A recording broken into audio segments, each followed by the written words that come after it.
Boa noite, meus queridos irmãos e irmãs. Essa paz que essa música nos traz possa abrir o coração e a mente de todos nós para entendermos as lições que Kardec nos traz. Para tanto, a gente vai projetar aqui as imagens para que elas nos auxiliem na compreensão do estudo da noite. Nós estamos estudando a quarta parte de O Livro dos Espíritos, no capítulo 2, das penas e gozos futuros. E hoje nós vamos trazer alguns comentários sobre as penas temporais. E esse tema me deixou particularmente muito feliz, porque Kardec aí e os espíritos respondendo às questões de Kardec nos diz que os nossos sofrimentos, eles passarão. Não são coisas eternas, não são sofrimentos que levaremos para toda a nossa vida, mas que eles passarão. E ontem também, ouvindo os comentários de O Evangelho, nós vimos que podemos ficar nesse estágio de sofrimento por milhões de anos, mas um dia ele passará. Vamos começar, então, a comentar a questão 983, onde ele fala da exatidão de que só há sofrimentos morais para a alma após a morte. Então vejamos o que os espíritos nos falam a esse respeito. Diz eles, muitas vezes, falando de alguém que morreu, dizeis que ele deixou de sofrer. Nem sempre é verdade. O que cessa, no caso aí, o sofrimento, são os sofrimentos físicos. Então, o espírito para de sofrer as dores físicas, mas está sujeito, conforme as faltas que cometeu, a dores morais mais agudas.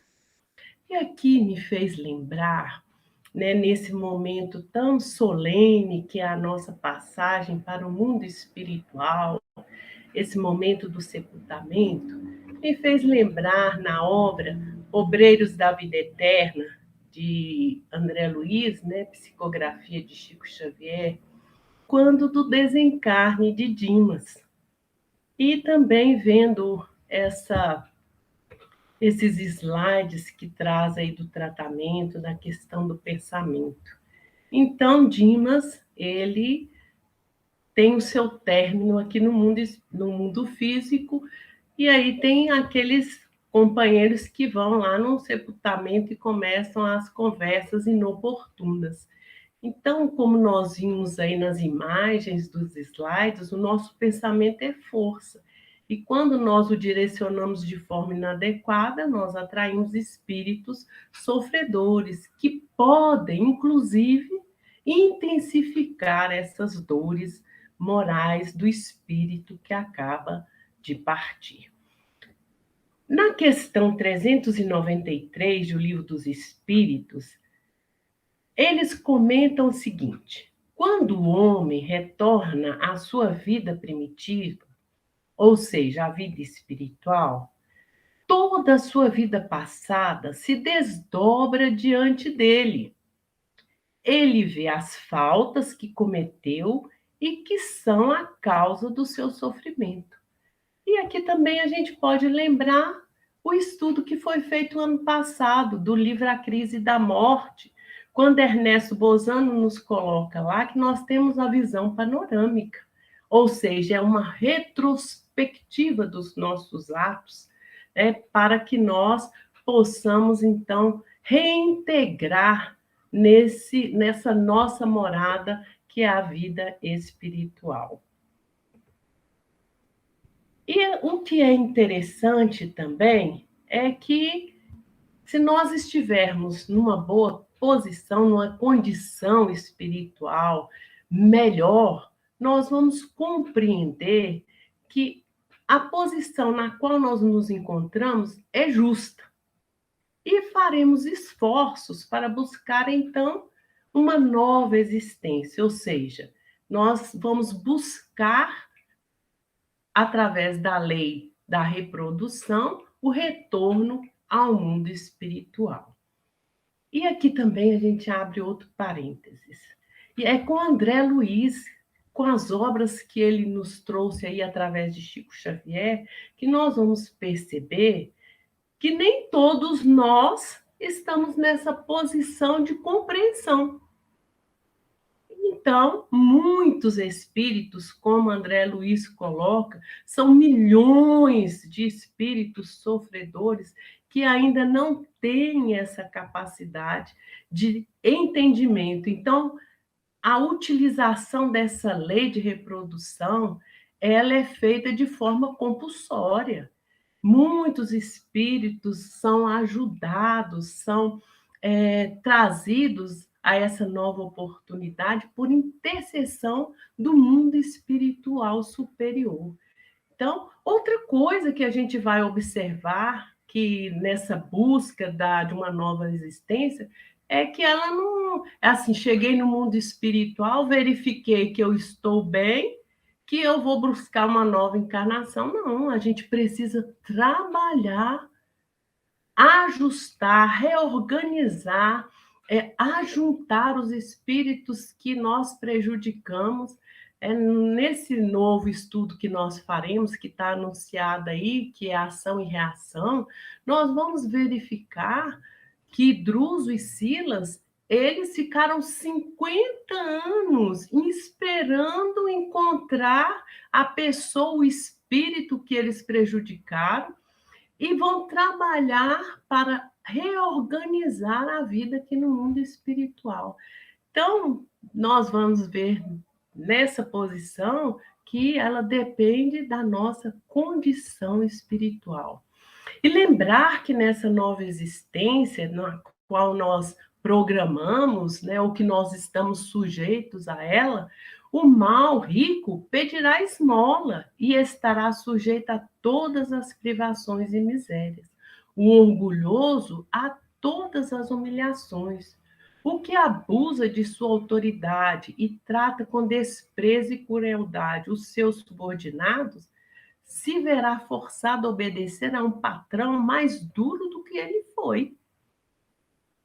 Agora a gente vai comentar as causas que nos levam, muitas vezes, a tecer comentários de que uma pessoa que está passando por sofrimento, o que ele recebe, o que ele está passando é injusto, porque ele não está merecendo esse sofrimento. É a questão 984. Nós sabemos que nós esquecemos o nosso passado quando encarnamos. Então, na questão 393, os espíritos nos fazem o seguinte esclarecimento: embora nossa vida corporal não nos lembramos com exatidão do que fomos e do que fizemos de bem ou de mal, as vicissitudes são provas impostas por Deus. E aqui a gente também reporta novamente ao estudo feito ontem. Não é Deus que impõe, são as suas leis. Ou são provas que nós escolhemos se tivermos essa condição, como espíritos, antes de reencarnar.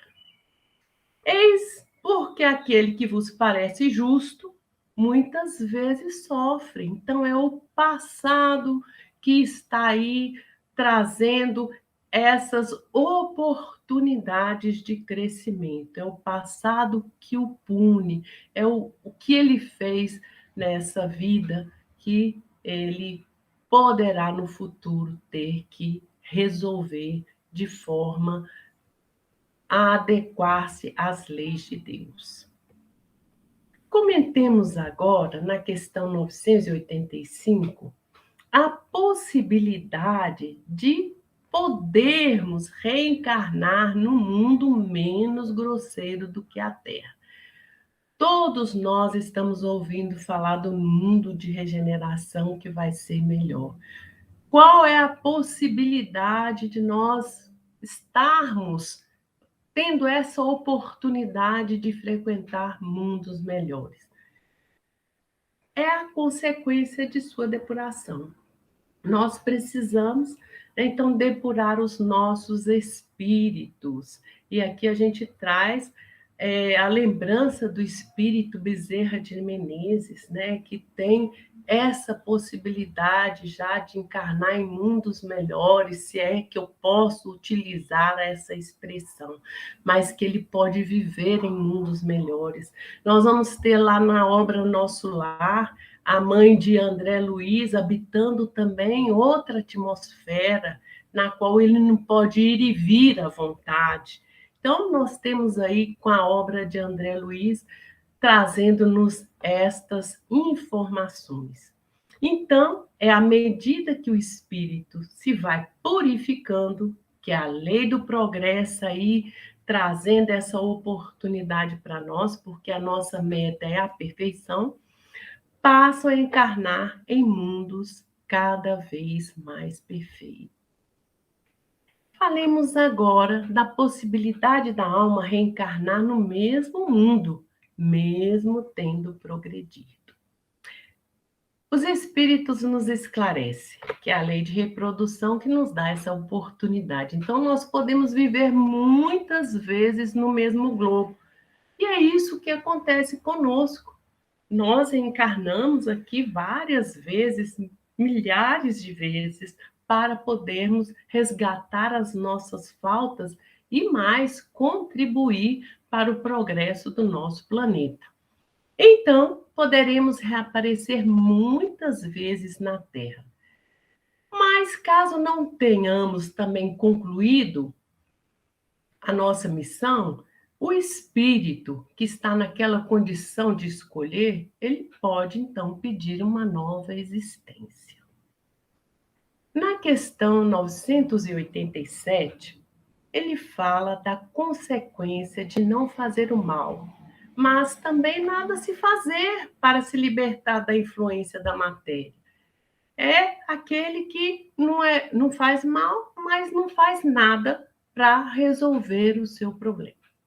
Bom, desde que não deu nenhum passo rumo à liberdade, ou desculpa, rumo à perfeição, que é a nossa meta, que nós já vimos lá, que nós vamos depurar, que nós vamos ter conquistas maiores, nós aí estamos utilizando então a lei de liberdade. Nós somos livres para escolher aquilo que nós vamos fazer. Deus nos deu essa liberdade que nós chamamos de livre-arbítrio. Mas tem as suas consequências. Nós devemos, então, numa nova existência, recomeçar daquilo que nós deixamos de realizar. Nós vimos lá no capítulo 3º do Evangelho que ele fala dos vários mundos habitados e fala que a Terra é um mundo de prova e expiação e que aqui é uma escola. E nós, quando frequentamos uma escola no plano físico mesmo, para termos uma ascensão cultural, vamos assim dizer, melhor, né? Vamos compreender outras coisas. Vamos pegar uma criança que não quer estudar. Se ela não quer estudar, ela vai ter que repetir o ano. Então, ela vai começar de onde? Da série que ela deixou de realizar alguma coisa. Ela tem que começar do início. Ele, então, nesse momento que ele deixou de realizar alguma coisa, ele está estacionário, podendo, dessa forma, prolongar os sofrimentos da expiação. Na questão 988, eles falam da inutilidade voluntária e que compromete essa inutilidade, não ser útil, em nada compromete. Mas eles fazem de forma assim bem clara e para que nós venhamos a compreender o que seja essa inutilidade voluntária. Veja bem, tem pessoas, conforme eles escrevem lá na obra, cuja vida transcorre em perfeita calma. Pensemos então um pouquinho. Nós estamos vivendo num mundo de provas e expiações. Esta pessoa que tem a vida que se transcorre em perfeita calma, nada precisando fazer por si, está livre das preocupações, é a realidade que nós vivemos hoje? E aí eles fazem a pergunta. Nós conhecemos muito dessas pessoas. E eles dizem: se acreditas que sim, tu te enganas. Por quê? Porque todos nós que aqui nos encontramos, eu posso até dizer com todas as palavras, com certeza, tem algo a realizar, tem tarefas a cumprir. Ninguém está aqui para viver sem fazer nada. Sabeis que o espírito não pode adquirir conhecimentos e elevar-se senão exercendo a sua atividade.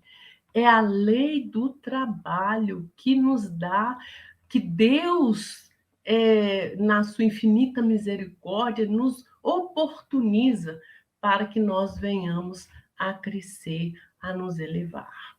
Se adormece na indolência, nós não nos adiantamos e nos assemelhamos àquele que precisa trabalhar e vai passear ou deitar-se com a intenção de nada fazer. Sabeis também que cada um terá de prestar contas da inutilidade voluntária da sua existência. Por quê? Porque ela não realizou nada. Lhe foi dada uma tarefa, lhe foi dada uma missão, ela achou que deveria viver sem preocupações. E essa inutilidade é sempre fatal à felicidade futura. Então, atrapalha o seu progresso. Pois que para agradar a Deus e assegurar a nossa posição futura, é preciso que façamos o bem no limite de nossas forças. Está isso registrado na questão 642 do Livro dos Espíritos. Pois cada um responderá por todo mal que haja resultado de não haver praticado o bem.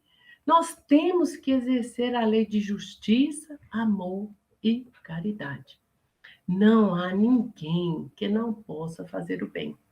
Somente o egoísta nunca encontra oportunidade de o praticar.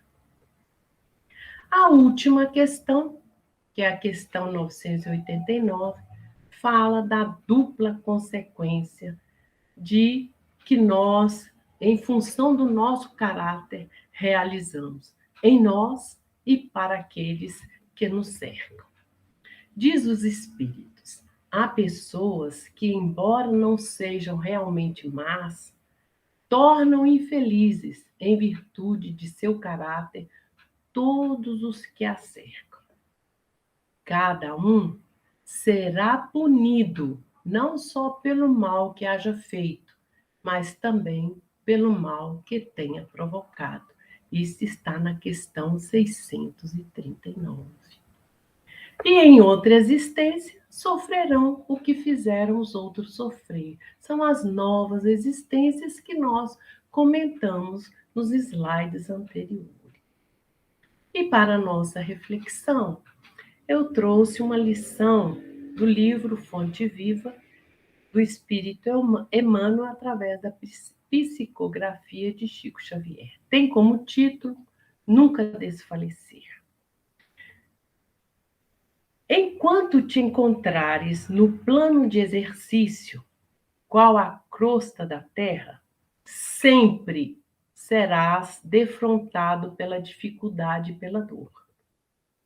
Enche-te, pois, de calma e bom ânimo em todas as situações. Centraliza-te no esforço de ajudar no bem comum, seguindo com a tua cruz ao encontro da ressurreição divina. Nas surpresas constrangedoras da marcha, recorda que, antes de tudo, importa orar sempre, trabalhando, servindo, aprendendo, amando e nunca desfalecer. Está aí a nossa bibliografia, a nossa apresentação foi feita com base no disposto na Lei 9.610 de 98. Boa noite, que nós tenhamos um bom tratamento.